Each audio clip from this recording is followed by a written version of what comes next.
Sorry, we've been having some technical issues.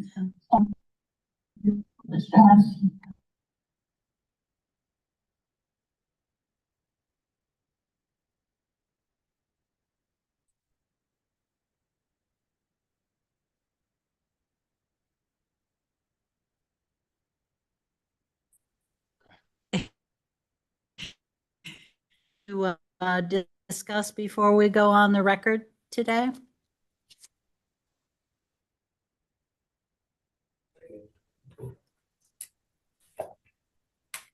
Council? Do you have anything you want to discuss? Good morning. Can you hear me? I can't see who's speaking though. Sorry. It's Rob. I'm trying to. Oh, hi. Okay. Good morning. Rob, it would help if we could actually see you in the video of the conference room. Right. I think one of the problems is that we're working off a laptop as opposed to a camera. And so we have. Oh, okay. So yesterday, what we tried to do was feature the witnesses rather than counsel. But I appreciate it. I think I will try to flip the laptop toward me. When you talk. When I talk. It might be hard when in the middle of testimony, but certainly for things like this, it would be fine. I don't know if you wanted a couple quick notes. I just wanted to let you know Mr. Salamone is available today only until 11:45. I don't know if staff or interveners have any other questions for him. I don't think his subject areas are necessarily up today, but I did want to just let you know that he would be leaving at 11:45 this morning. I don't think we have questions for him, but do you have redirect for him that you want to do? I don't think we do. Okay. So we do not. Okay. And the other thing I wanted to bring up is that there were questions yesterday about designing project components to meet RMAT. Yes. We had indicated that we might be able to address those today or yesterday or today on the record. We decided that we wanted, in order to provide a complete answer, we'd want to do it through a record request, if that's okay. Okay, so at some point today, Caleb, can you phrase the question and we'll record it as a record request? We're not on the record right now. Yeah, I know. Maybe. Yeah. I think maybe Rob. You can reiterate that once we are on the record.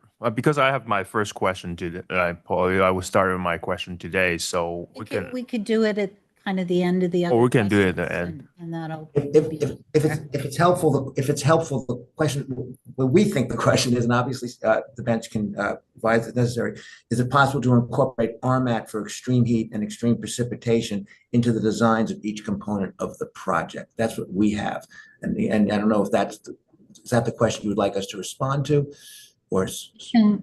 Well, I mean, in general, like, and also the extreme temperatures, I suppose. But that should cover it. I mean, I know there's heat wave and all that, but I think, yeah. Temperature, okay, fine. Yeah, temperature. So maybe as well. if you go back and look at kind of the question that you had written out, and then we can do it from that. Yeah, I definitely can. Yeah. Okay. I think just for chronological order, it would be nice to just settle that first in the beginning, and then I You can. want to do it now? Yeah, once we're on the Okay. record. Thank you. Anything else? One just for Mr. Long, do you know if he will be in the early part of questioning? Do you want him now, or do you want him to come back later? Trying to help him organize his day.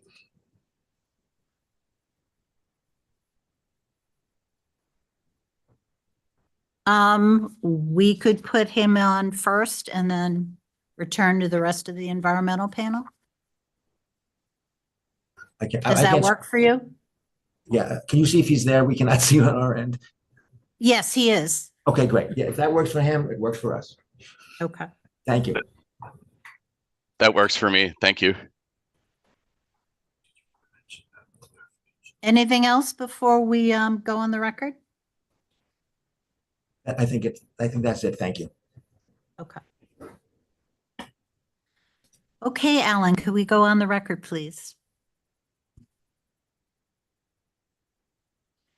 Good morning. Today is the second day of remote evidentiary hearings being conducted by the Energy Facilities Siting Board in docket EFSB 24-01, D.P.U 24-135. Today, we will resume with questions from citing staff and on EMF issues, and then we will return to additional environmental issues.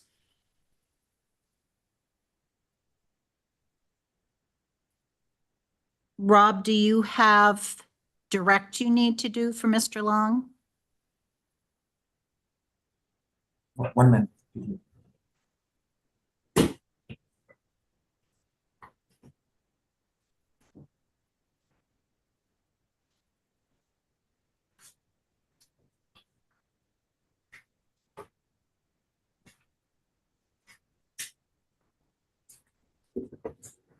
Sorry for the delay. Mr. Long?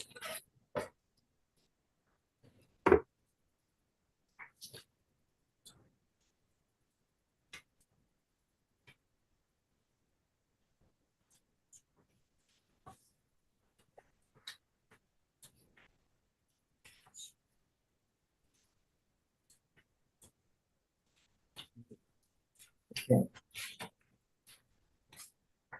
Ready. Good morning, Mr. Long.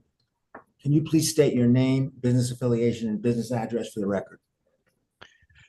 Good morning. My name is Christopher Long, and I work at Gradient, which is located at 1 Beacon Street in Boston.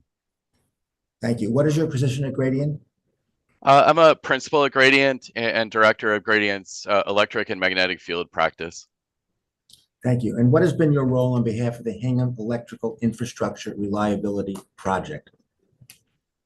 I prepared the electric and magnetic field report that was provided as Appendix 5-3 to the analysis supporting the petition to construct.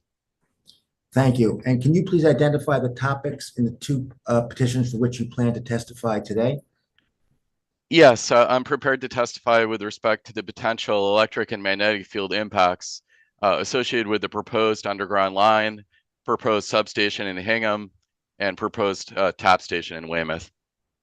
Thank you. And Dr. Long, were the responses to information requests that bear your name prepared by you or under your supervision? Yes. And do you have any changes or revisions to the information responses that bear your name or any other information in the record? No, I don't. And you adopt all provided in the proceeding that bear your name? I'm sorry, you dropped out, Rob. Sorry about that, Alan. Do you adopt all materials provided in this proceeding that bear your name as your testimony in this proceeding? Yes, I do. Okay, thank you, Dr. Long. Does staff have any questions for Mr. Long? No, I think we're all set with what is already in the record. Do the interveners have any questions for Mr. Long?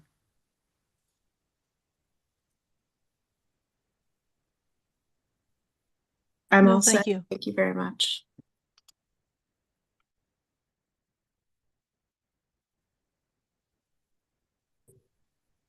In that case, I believe we have wrapped up testimony for Mr. Long for today. Thank you. Thank you.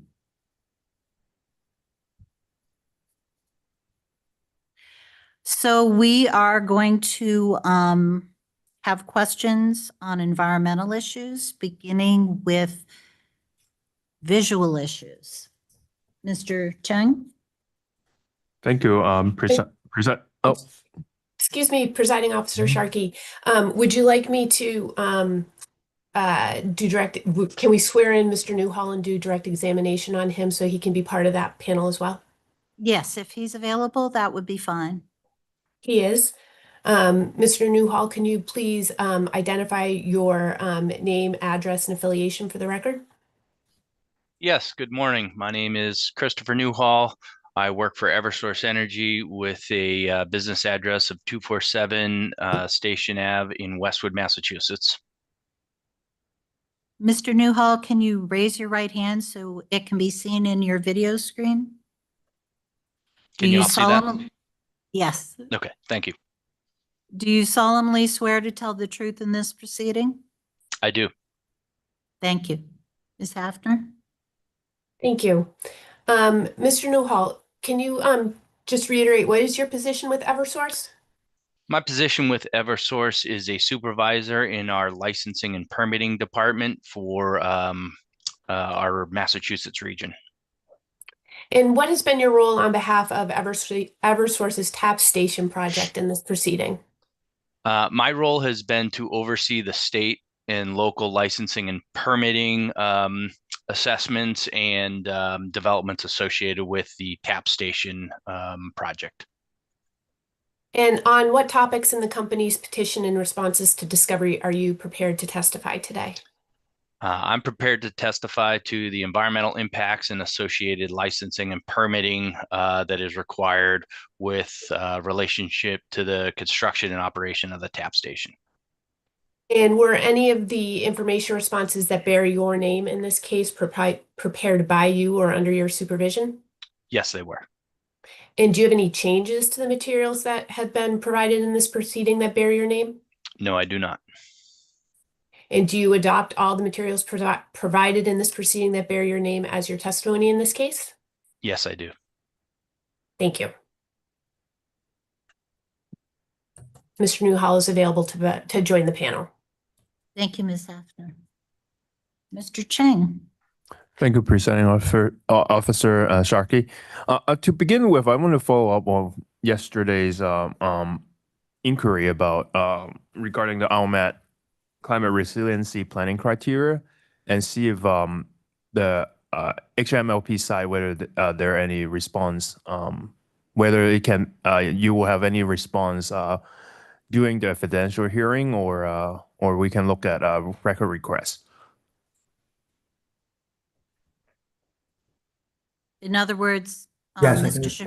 okay, I will read that back into,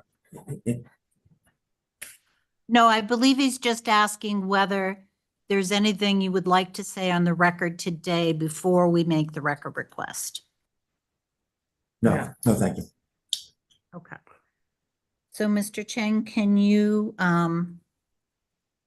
provide the question and we will memorialize it as a record request? Yes.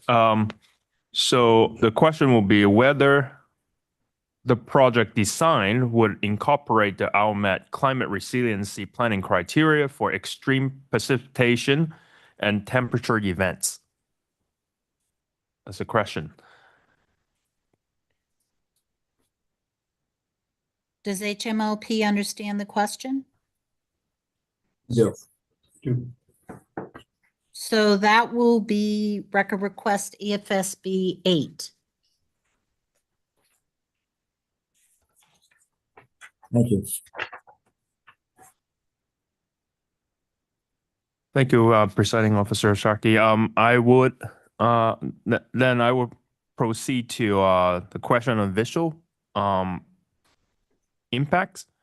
So please refer to the attachment EFSB-V as in Vincent -2 and parentheses S1. I have that. Thank you. So let's see. Oh, actually.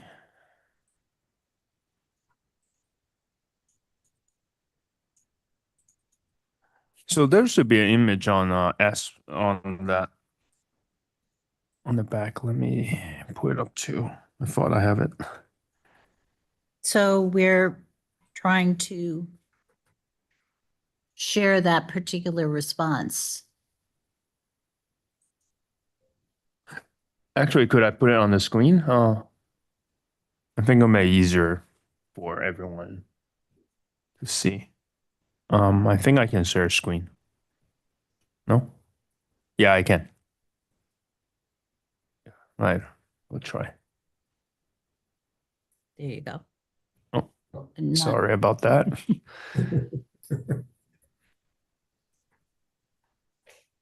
So yes, so this is an image on the attachment.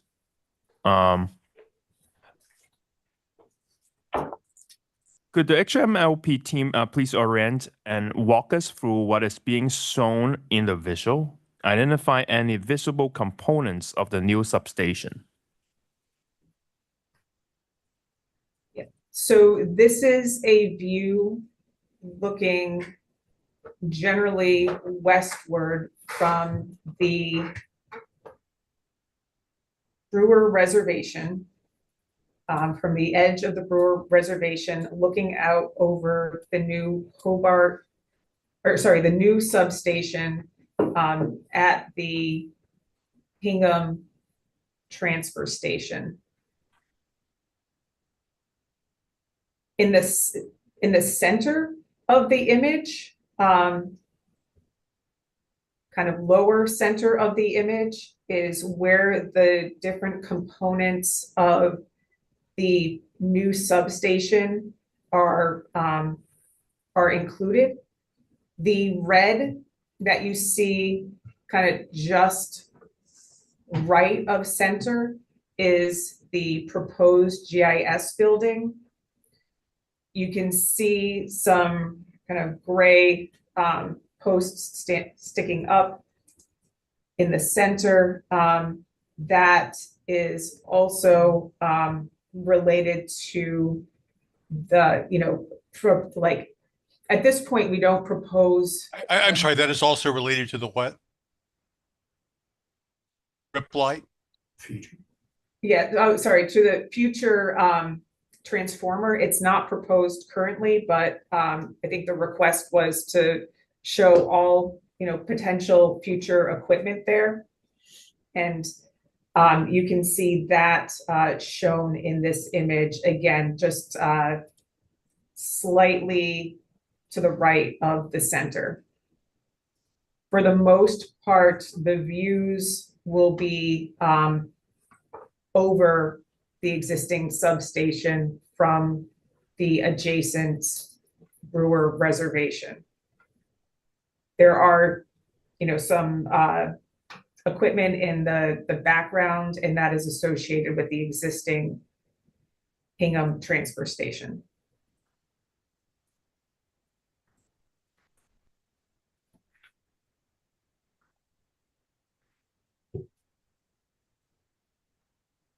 Is that are you good with the description? I am, unless you have additional questions. No, thank you. I think that clears up what we're looking at. One more question on this image. Would the trees shown here, I mean, I suppose this is a post-project illustration. Would the trees see any changes during constructions that might not, be reflected in this image, or we will expect those trees will stay and be retain as shown in this image? At this time, we don't propose to eliminate those trees. Ms. Adamski, will the proposed building be red, or is once constructed, or is it red in the picture so that we could better view what the building would look like? I think at this time, the final facade has not been determined.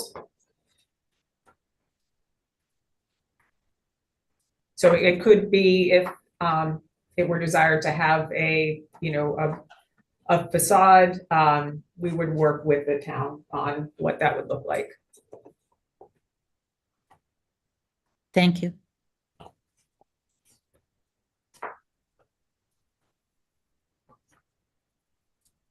Thank you very much for the response. I think that covers all the visual questions I have, and I'll yield to Ms. Claire Lowe for some questions on noise. Thank you. As Mr. Cheng said, this question relates to noise and construction hours and is directed to HMLP. Please refer to the discussion of cable splicing on pages 5-27 to 5-28 of the analysis. And please let me know when you have that in front of you.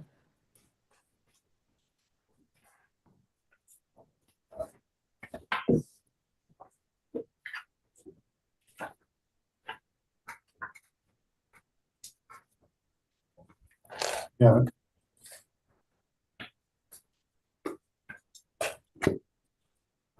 Both transmission cable and fiber optic cable splicing are listed as 12-hour per day activities, and Hingham limits construction hours to between 7 a.m. and 7 p.m. on Mondays through Fridays, and between 8 a.m. to 7 p.m. on weekends. Is it expected that the construction activities for cable splicing would typically be completed within the standard work hours allowed by the town? Yeah, this is Tom Converse. Our expectation is some of these splicing activities may need to go to a longer day. We'd work with the towns to make them aware of that and work with them on that when we begin and when we end.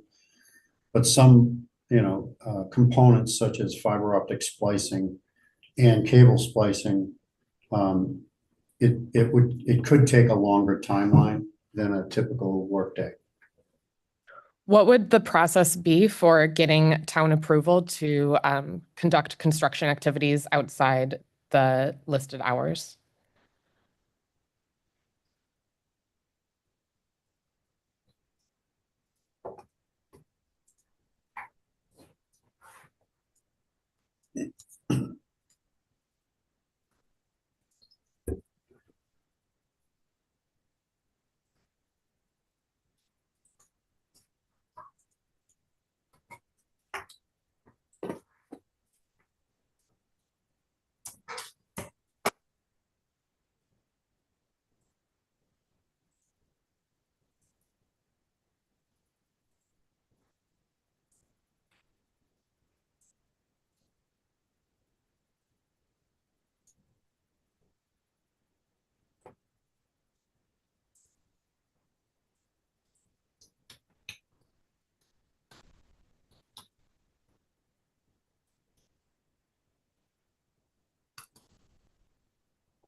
Mr. Converse, is there a better witness who could respond to that question?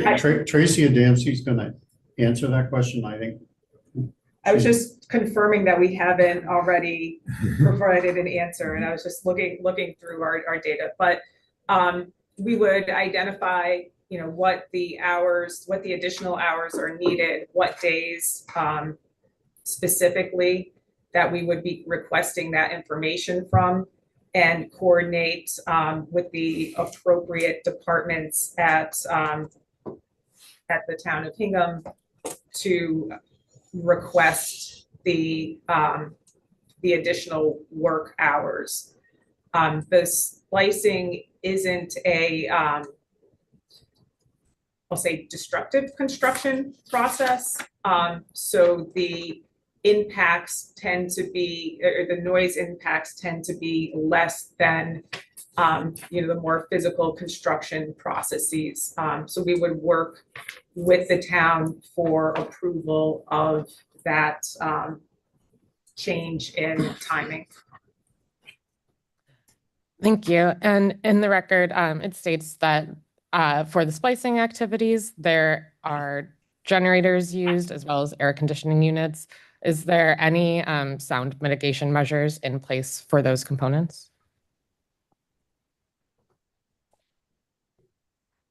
Particularly when the activities go beyond the normal work hours, but also in general.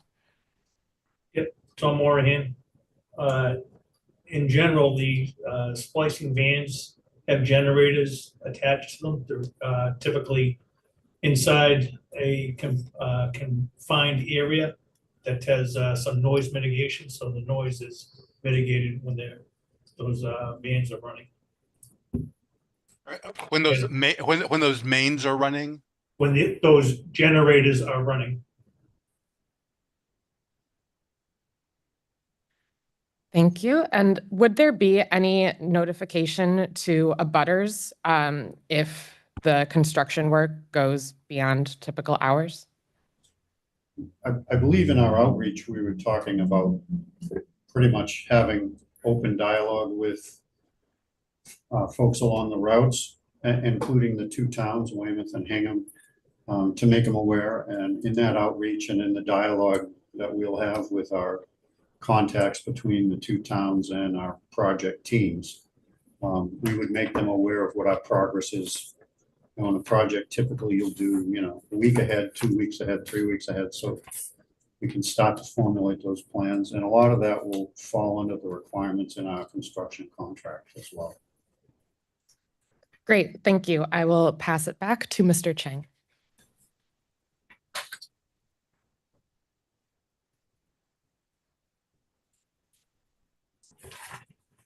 Thank you, Ms. Lowe. Next question, please refer to PREB as in Prebbles as in abbreviation, PREB -N-1, and also table 5-12 in the analysis.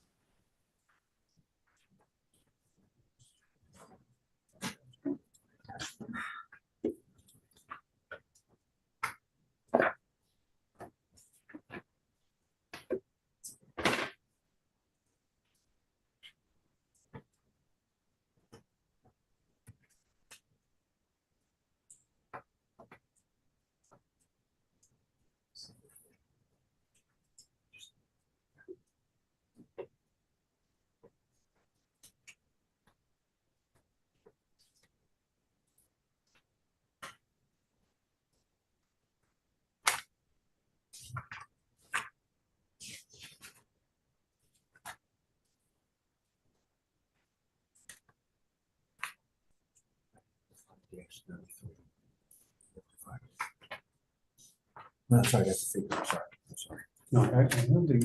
The table.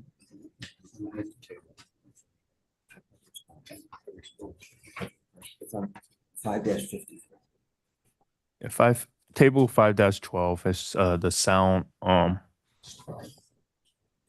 regarding the noise impact table.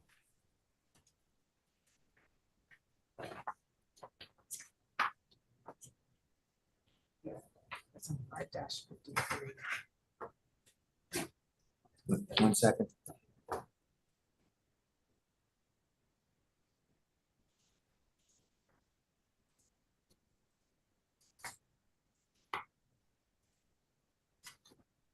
We also revised that as part of EFSB N02. Just to have that ready.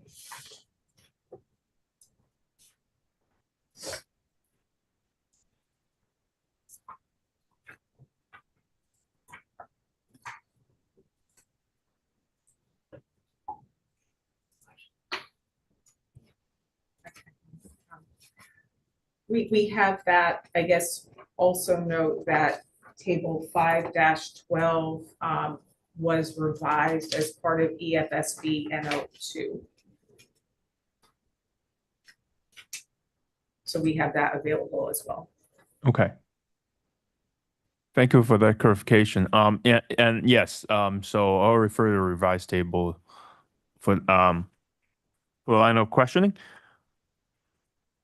So please provide an estimated average elevated sound level and also for a maximum sound level, both in dBA at the closest residence to the tap station during the tap station construction.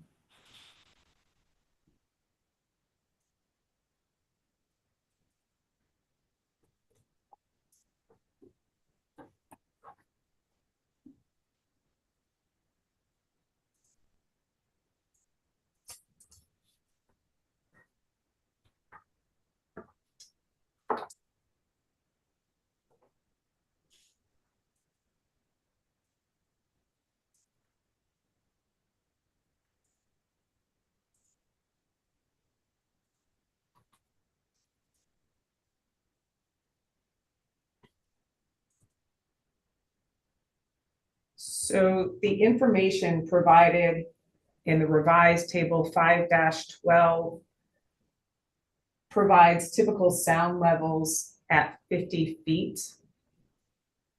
Our closest residential structure to the tap station is over 350 feet away.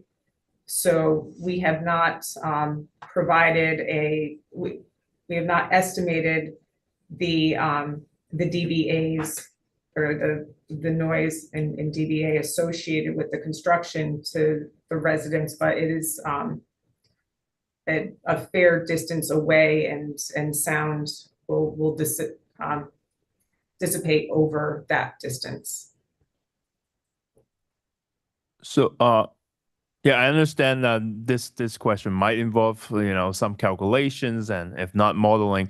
I just want to, follow up on the company response to the PREB-N-1 that just want to get a handle on what kind of range of dBA would one expect at that closest residence. And if dBA is not available, maybe a description relative to background noise level, that will also be illustrative. So typical, residential neighborhood is, probably in the 40 to 50 dBA range. I would need to go back and estimate what potential construction noise would be, at 350 feet from the tap station site. Yes, that will be much appreciated and informative. And if we can make that into a record request, that would be very helpful. So the record request would be for the estimated sound levels at 350 feet, which would be the closest residence I don't know tap whether station site. Is Is- that correct? I'm Is sorry, it- the closest, wait, the closest residence at what? To the tap station?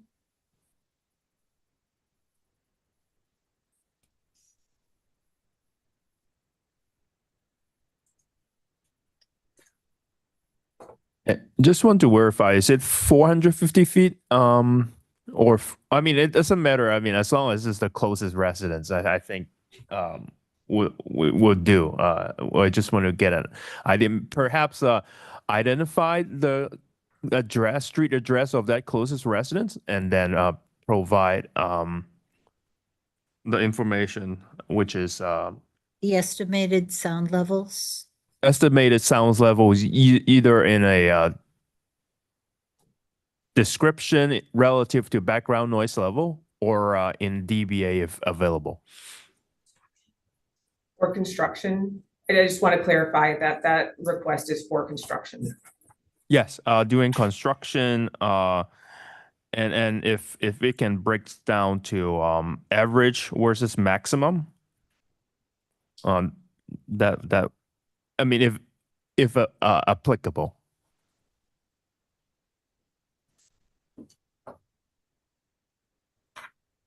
Ms. Adamski, do you understand the request? I do. Okay, that would be record request EFSB 9.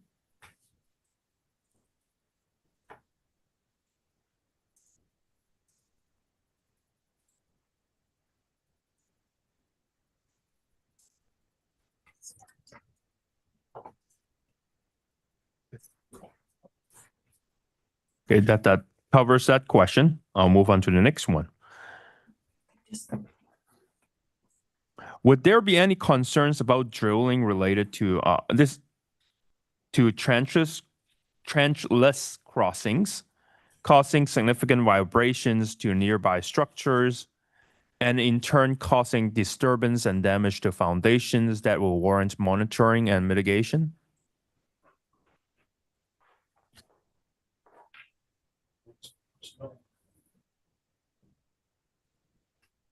It's Tom Morgan, I'll link to that. In my experience, trenchless drilling does not cause excessive vibration. It's pretty limited to the close to the site that's being drilled.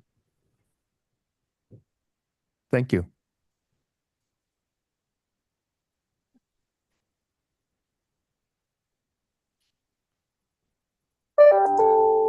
So I will move on to ask about traffic impacts.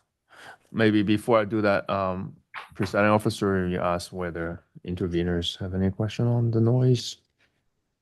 And visual. At this point, do any of the interveners have questions they'd like to ask as follow-up on visual or noise impacts of the project? This is Attorney McLeod from the town of Weymouth. Just a quick question on the splicing activities. Would those splicing activities take place in Weymouth as well?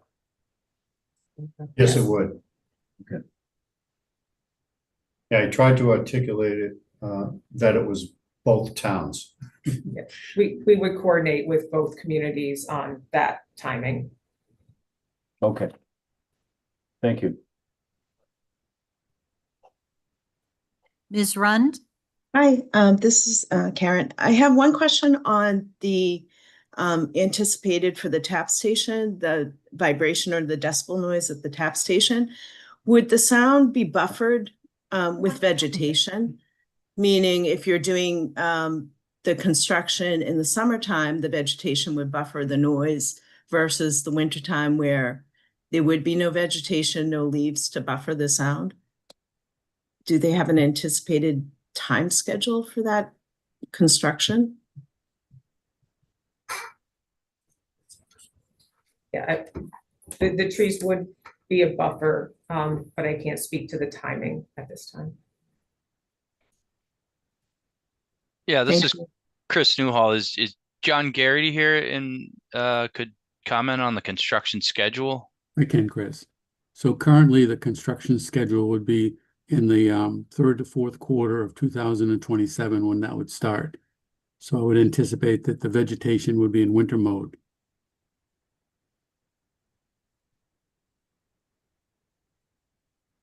Thank you.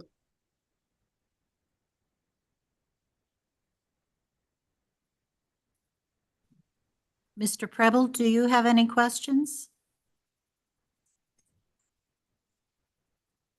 You're on mute, Mr. Preble. No, thank you. I have no questions. Okay, thank you.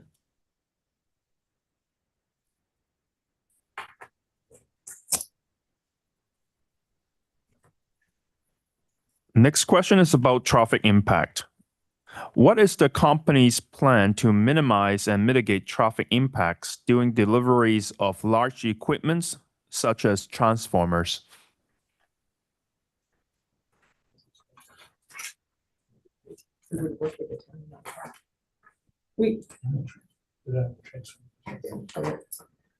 This is Tom Converse. At both sites, there are no large transformers because in Hingham, that's a future project. There are some, I'll say, larger equipment that, such as circuit breakers and things like that at both sites. We would work with the town to coordinate any delivery issues that we would have to address. In the case of Hingham, we have to gain access to the landfill when it's closed to make sure we have that and make sure we don't interrupt their traffic flow. And I can let Eversource speak to their tap station plans.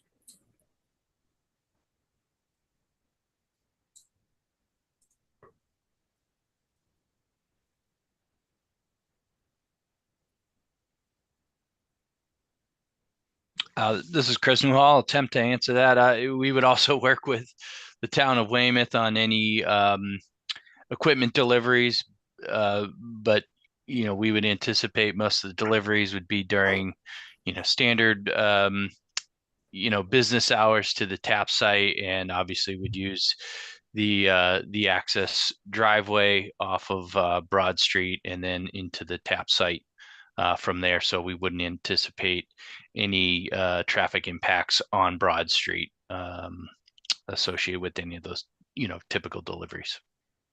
Right, and Chris, I can help you with that. We would coordinate with the large deliveries, specifically the large ones we'd be concerned with are the skids that contain the circuit breakers and the disconnect switches. We'll coordinate those weeks in advance so we know date and time. We'll coordinate with the skating rink, the pool, with their schedule so we know if an event is going on to avoid that event. And we will time the deliveries always during the the morning to early afternoon if we can, to minimize any late afternoon traffic that could interfere with both the pool and the streets.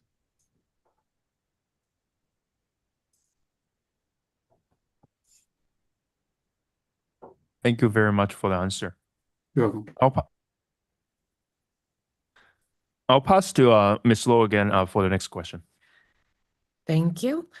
Referring to the analysis at 5-39 to 5-40, there are 18 bus stops along the preferred route and 11 bus stops along the noticed alternative route for MBTA bus route 222. How frequently does this bus run and what is the average ridership of this route?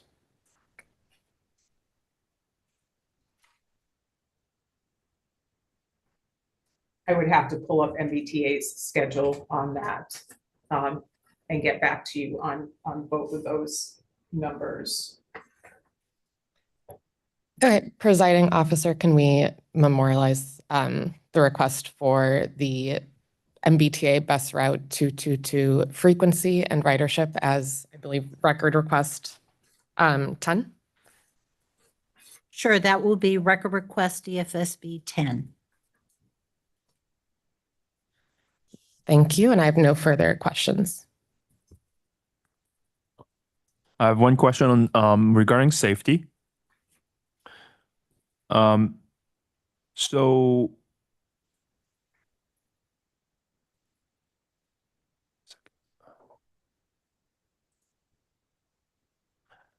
could both company describe the emergency response plan or any policies related or site specific that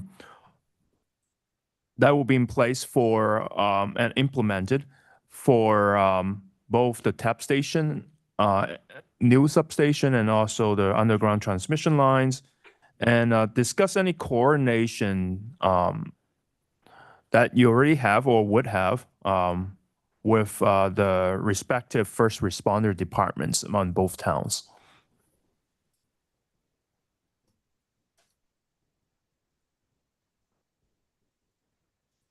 Eric, I can start with that if you like. So for Eversource at the tap station, we have two primary documents. The first is the Eversource Safety Manual, which all of the Eversource employees are trained on and they follow. The second is for contractors. And we have a contractor safety policy that all of the contractors that we have on site are required to be trained on, to follow, and to be cognizant of. The local police and fire stations do have standing agreements with Eversource as far as response. And for new construction, we would meet with the local fire and the police station for any specific concerns we had with the new construction.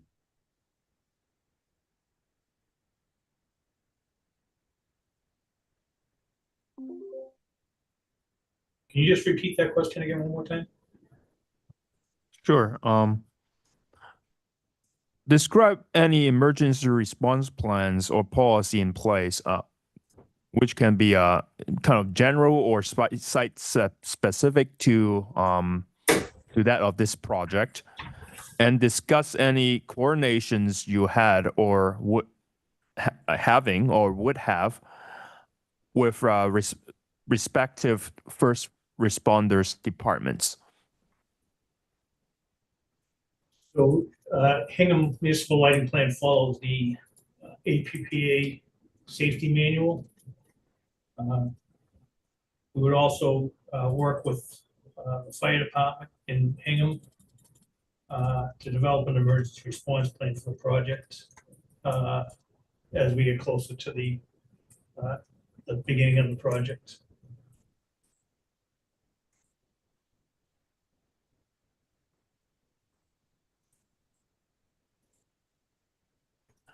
Thank you. And just to confirm, so would, and both to Eversource and HMLP, would there be a site-specific emergency response plan developed for your respective facilities?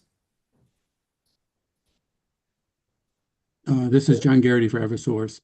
Yes, every contractor we hire is required to have a safety plan for the specific job that they're working on.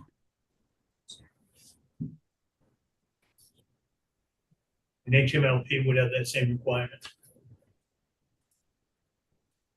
And one more clarification, and I know we're focusing on construction, but how about also post-construction operation? Would there be also a plan in place? And supposedly filed with, say, the local fire department? Again, John Garrity for Eversource. Yes, the Eversource safety plan manual would be in effect for the site itself. I'm sorry, the Eversource safety what? Safety manual Okay. would be in effect for the site itself, and Eversource has agreements with the local police and fire department for an operating station. And Hingham would not have a written plan. We typically meet with the fire department and police on a regular basis to talk about anything that might happen at our stations, including fires, illegal egress, legal entrance into the station, anything like that. We also have cameras on the stations for security.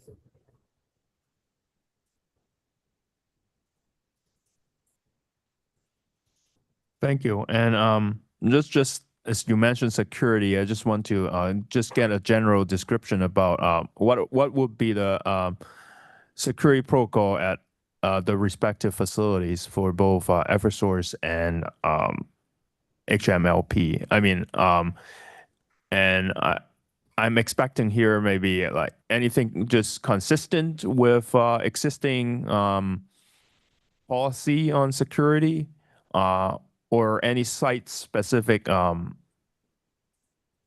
protocol that might be special to this project.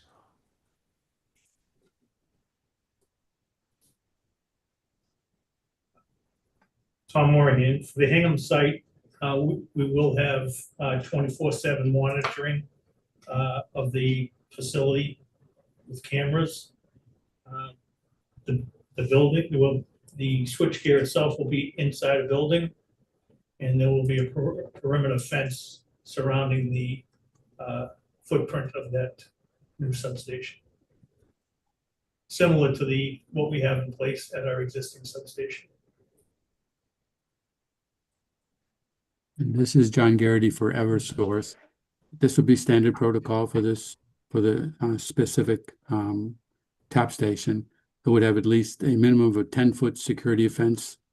All accesses that are frequently used would have card readers and or a lock on the entranceway. There would be cameras on both the inside and outside of the fence that can be monitored 24/7. There'll also be a high point camera for monitoring, and there are cameras inside and outside the control building, which monitor egress, entrance and egress 24/7. Thank you very much for the information. You're welcome.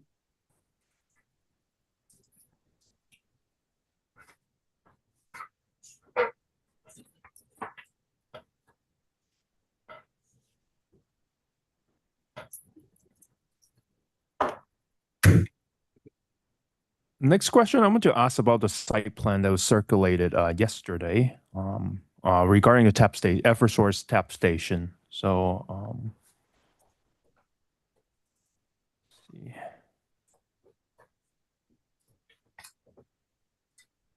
And we're going to try and share the site plan that was provided.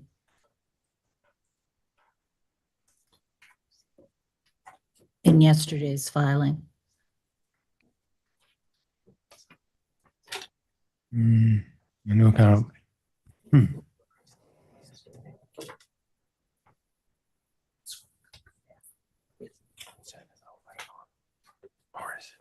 Send it out, I think. Erica did.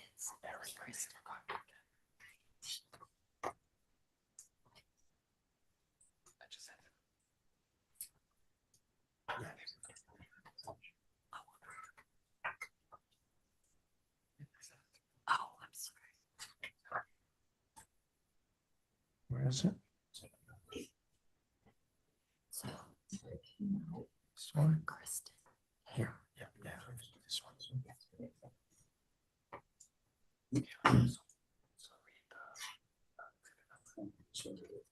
Do they have exhibit number? I don't think they gave one. Should have one, but let's see. I think this is exhibit. So site plan was It was one of the F. attachments. So would that be F Yes. bracket for privacy or R Yeah. 1? Well, right now it's just R. Okay. Sorry about trying to find a file. So I know the new site plan was not numbered yet, but it's associated with the tap station layout, which was exhibit F in the record. So this will be a revision of that. And I can share it on the screen.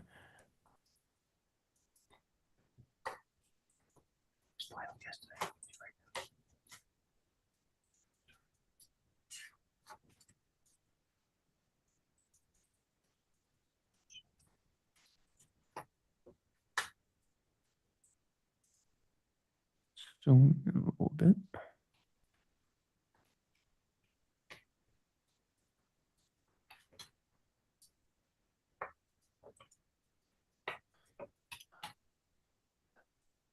So if everyone's ready, I wish to ask kind of the rationale for having the restroom placed where it is right now, which is beyond the fence line of the substation. And so if there's any explanation for that, it will be appreciated. Okay, so we chose a location that was within the distances specified by the plumbing code, and it was easily accessible for servicing, such that it doesn't require entrance and exit out of the security area. So we can run a conduit over there for electric power, and it also has the ability to connect in. There's a septic system it can connect to in an existing one over in that location. Thank you. You're welcome. And I will have some, I will have concern about screening, but I can see that there to be planted trees in front of that. So I think that covers my concern. So at this point, Presiding Officer Sharkey, I think I don't have any further questions, but maybe we can check whether there are any question about the site plan or the impacts that was just discussed from other parties. Do the interveners have any questions on the additional questioning that the staff has offered this morning? I have no questions. This is Karen. I just have a question. Will this diagram, the new revised diagram, be available? Made available? You should have received it by email yesterday. Oh, okay. When the- they emailed the service list. I'll check. I did get the meeting notes from yesterday. I did not see this. But thank you. I'll check. And Ms. I will Hack- confirm that it was indeed served. So I will check on that on my end as well.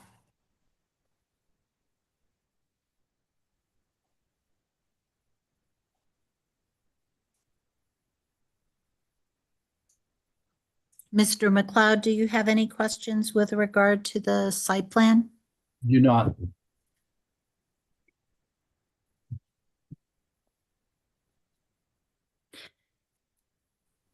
In that case, we will move to. Excuse me. Oh, sorry. I'm so sorry, Ms. Preble. Go ahead. That's okay. I just had a question going back a little bit. I noted that there was a question about public transportation and getting the bus route and ridership information. I'm also curious about school buses and how those will be impacted. There are several schools close to the preferred route. And I'm curious about kind of number of stops that will be impacted by this construction. So as we get closer to construction, we will coordinate with the school departments in each community to confirm the locations of bus routes and bus stops, because sometimes those will change based on the student population in the area, and work with the school department and the construction team to minimize disruptions in those bus stop areas. I do understand that. I'm just curious, in deciding which route does one have a greater impact in the local community and children's access to getting to their school or activities, because there's several fields and parks also in the area.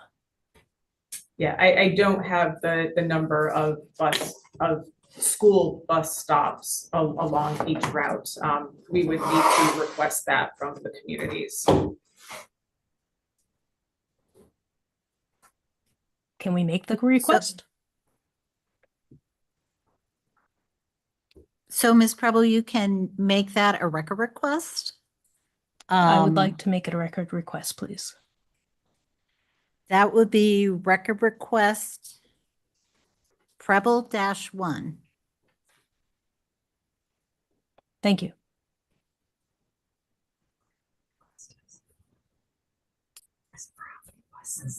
Yeah, Can you please repeat the record request for so we know what we're looking for? Absolutely. I would like to know the number of school bus stops on both routes as it stands today, understanding that the stops may change when the construction gets underway, but it does give us kind of a projection as to which route impacts the greater number of students. Thank you. Thank you.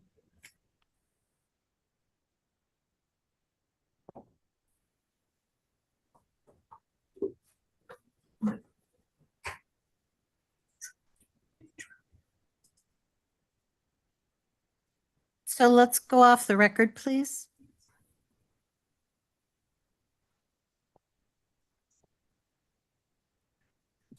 Alan, do you want to take your morning break now? We're going to have a fairly limited amount of additional questions after this, and then also, of course, whatever redirect there might be.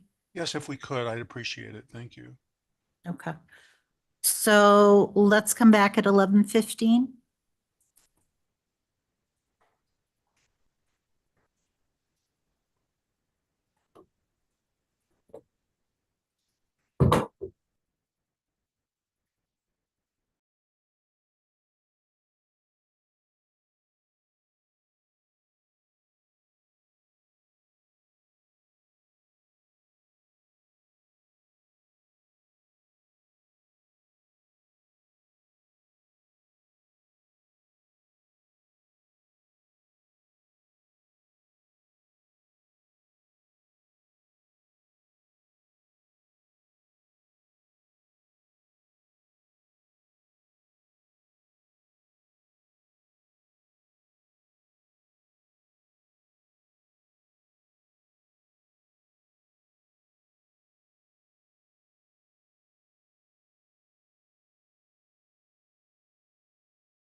Back on the record.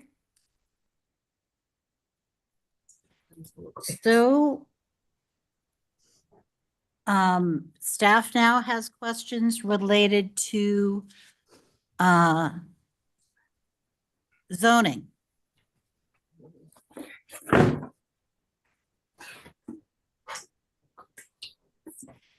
Can you tell me, have the towns adopted any zoning amendments relevant to this project since the filing of the petition?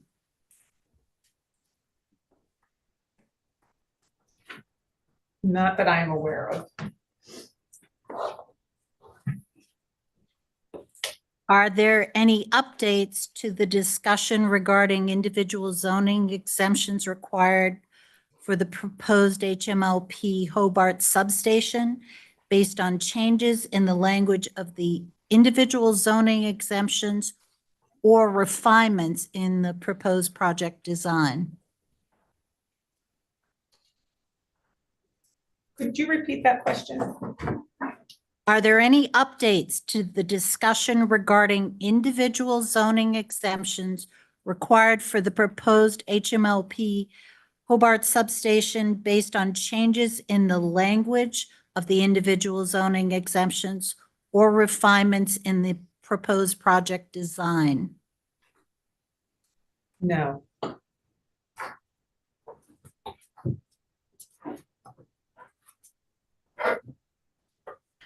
Are there any updates to the discussions regarding individual zoning exemptions required for the proposed transmission line or Eversource tap station based on changes in the language of individual zoning exemptions or refinements in proposed project design? I can answer for the transmission line, no. My understanding for the tap station is that is also no. That is correct. There is no change due to design for the tap station. That was John Garrity.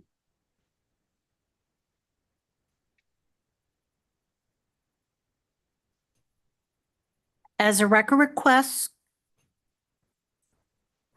to both HMLP and Eversource, please provide copies of any written communications between the company, Eversource, and officials from Hingham and Weymouth regarding the request for the individual and comprehensive exemptions requested.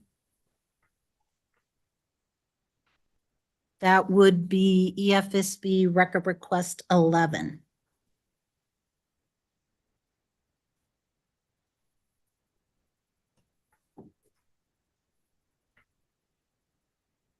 Included as Exhibit G to the zoning petition,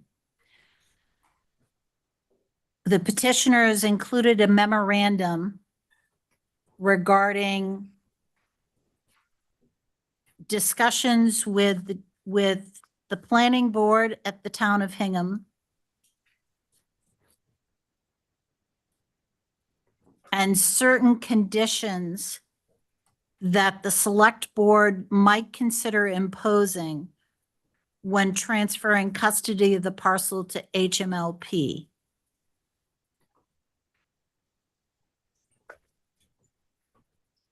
Can you tell me what the timing would be of the imposition of those conditions?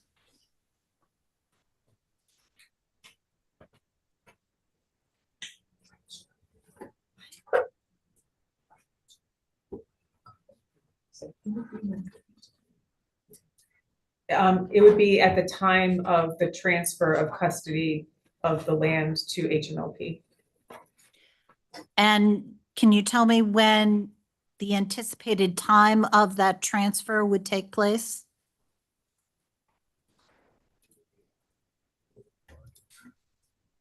It would be sometime after the approval of the project.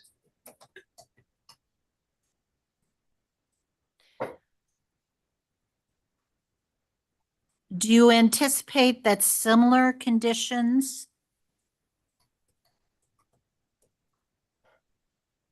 could be imposed by the Planning Board of Weymouth with regard to the Eversource tap station?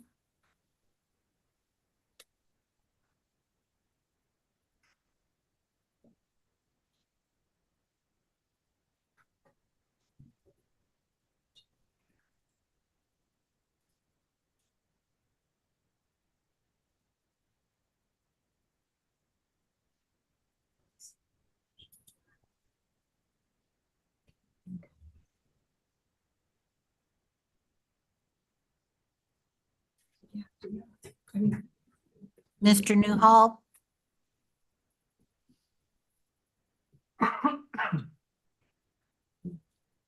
So I'm sorry. I'm here. Thank you. Do you mind I was repeating the question? inquiring, sure. I was inquiring, there was an Exhibit G that was submitted with the zoning petition that went through certain recommendations for the proposed substation in Hingham, and included a number of things such as pre-construction meetings, certain requirements related to the stormwater pollution prevention plan, construction schedules, construction vehicle parking, inspections. And I was wondering if similar items were discussed with regard to the Eversource facilities with the town of Weymouth. Yes, so I was not a direct participant in any of those discussions. If Ms. Adamski was a direct participant in any of those discussions with the town of Weymouth and could potentially provide that response, that would be great. I just, again, was not involved directly with those discussions, so I can't answer with certainty. We had coordinated directly with the town of Weymouth staff, including the Weymouth town planner. We did not specifically discuss these conditions regarding the Weymouth tap station site. I guess my question is whether there are similar types of concerns that may have been expressed by either the Weymouth Planning Board or other boards within Weymouth related to these types of topics, either construction limitations, parking, requirements related to the stormwater pollution prevention plan? So based on our conversations with Weymouth staff, these specific items did not come out. We would be coordinating with other departments within or other boards within Weymouth, including the Conservation Commission and the D.P.U. regarding permitting for the project, including stormwater and stormwater related items would likely come out of those review processes. At this point, are you aware of any conditions that they have discussed with you that they would like to impose on the project? Not at this time.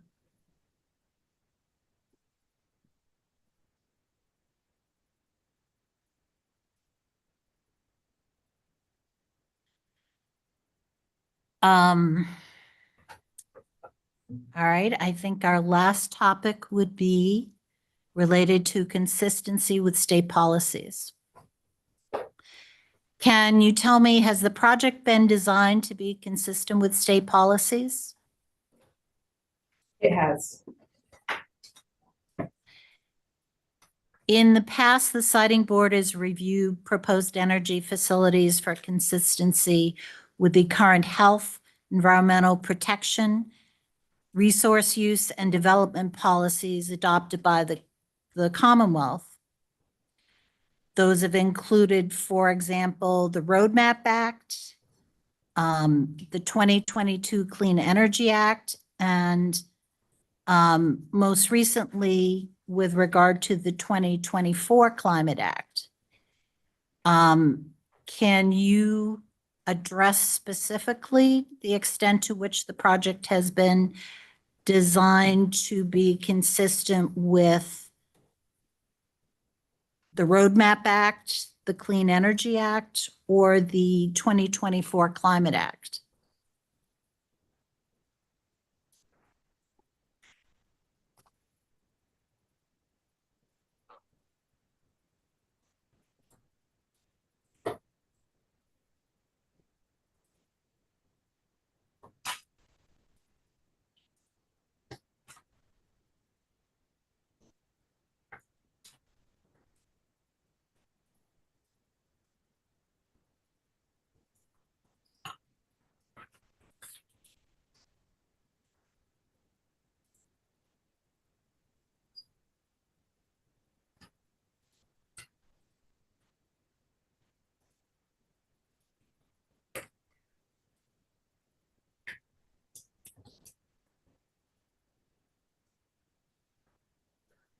And pardon my delay. I am just trying to find that information so that I can respond to that. If I can just have a moment, please. Certainly, Mr. Newhall. And I as well.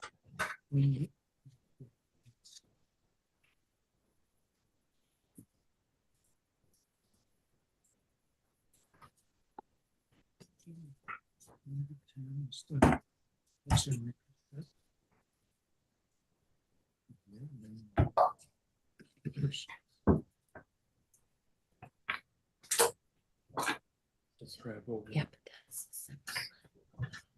So we skip over. so this is 11. And then this- At least that's my recollection.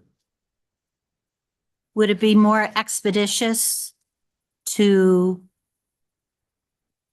make this a record request? I think that would be preferable. Yeah, that would be my preference. Like I said, I thought we had included either as an information request response or a similar response, but I'm having trouble locating it in any of my documentation at this point. So a record request would be appreciated on that. So I believe that would be record request EFSB 12.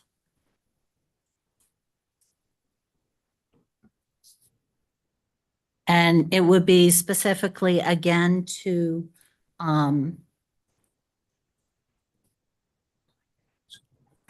in addition to address those three acts, which is the Roadmap Act, the 2022 Clean Energy Act, and the 2024 Climate Act, as recent policies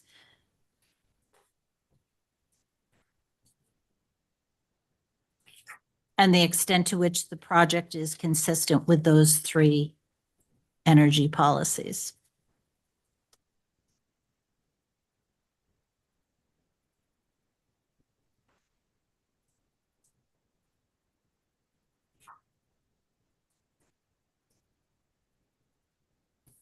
Thank you.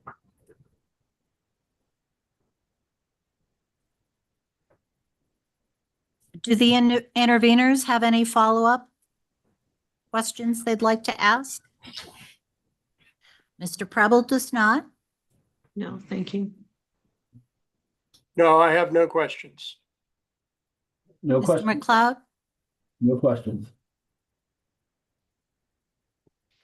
In that case, we could proceed to redirect.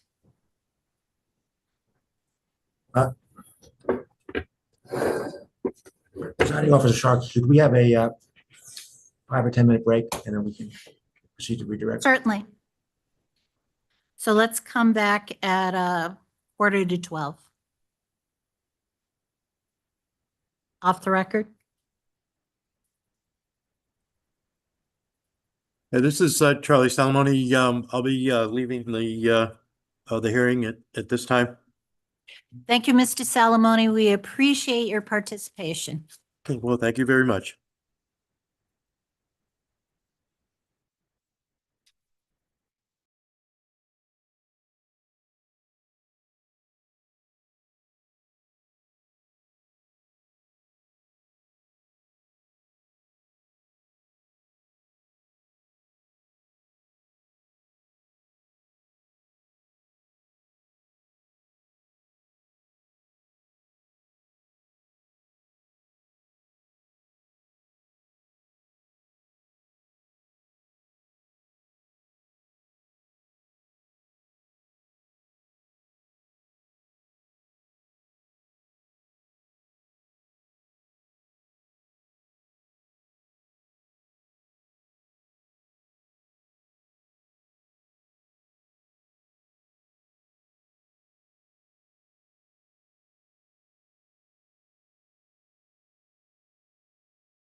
let's go back on the record.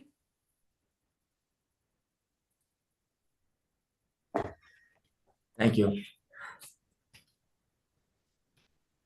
Mr. Shapiro, do you have redirect? Yeah, I just have two questions, one for Ms. Adamski and one from Mr. Converse on, let me start with first question. Ms. Adamski, there was testimony yesterday regarding meetings that HMLP has held with the Hingham Conservation Commission and the Weymouth Conservation Commission, and whether have there been any additional meetings since the meetings that have already been held. Does HMLP plan to meet with either of those commissions? Yes, we do plan to meet with both commissions prior to our filings with the commissions. Thank you. Mr. Converse, there was testimony yesterday regarding the typical construction project progress along the transmission line route. Can you please provide a clarification?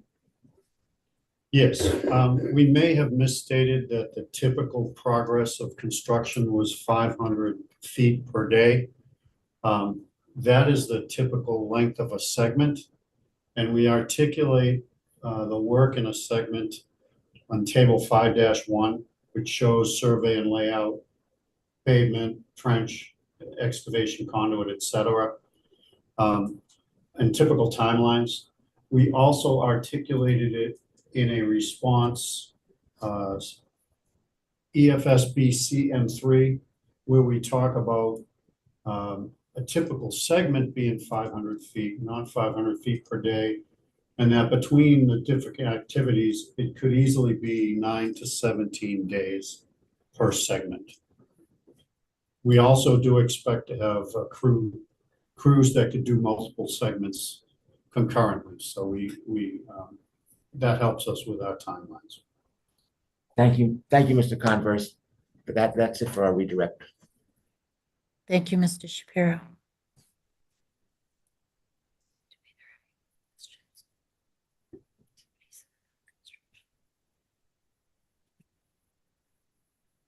Larry, are you set? Yeah.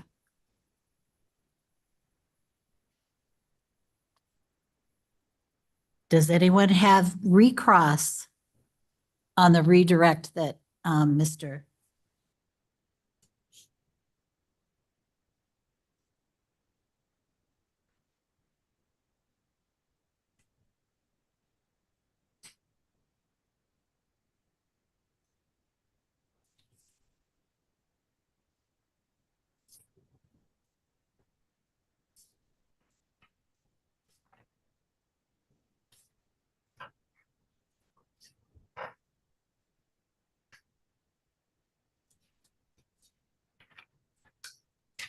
Oh, Donna, if you're speaking, we can't hear you.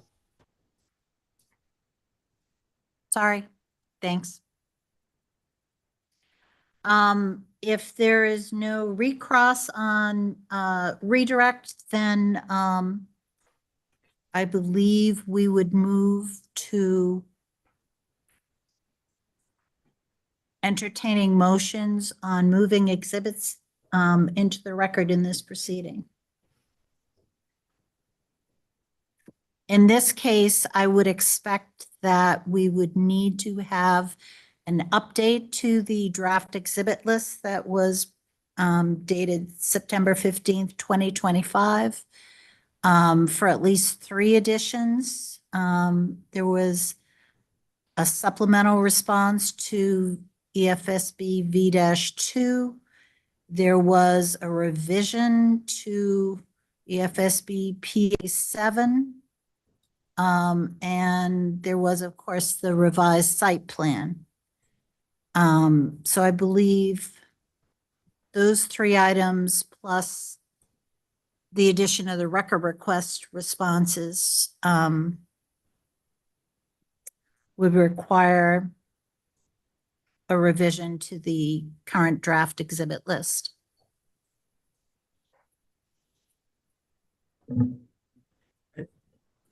Is that something that Mr. Shapiro could be submitted with the submission of the record request responses? Certainly. And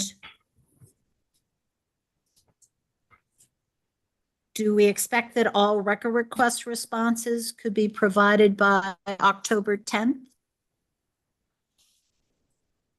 That's next Friday. Yes, that works.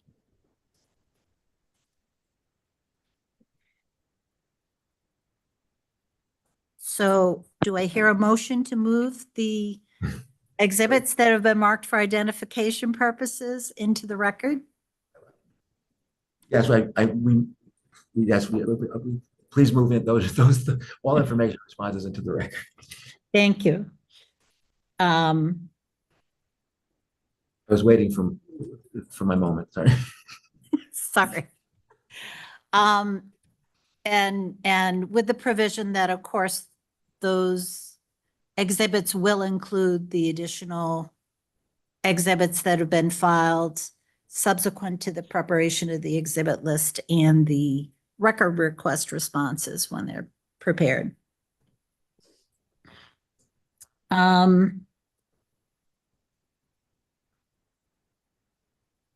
Could we discuss briefing? Yeah. If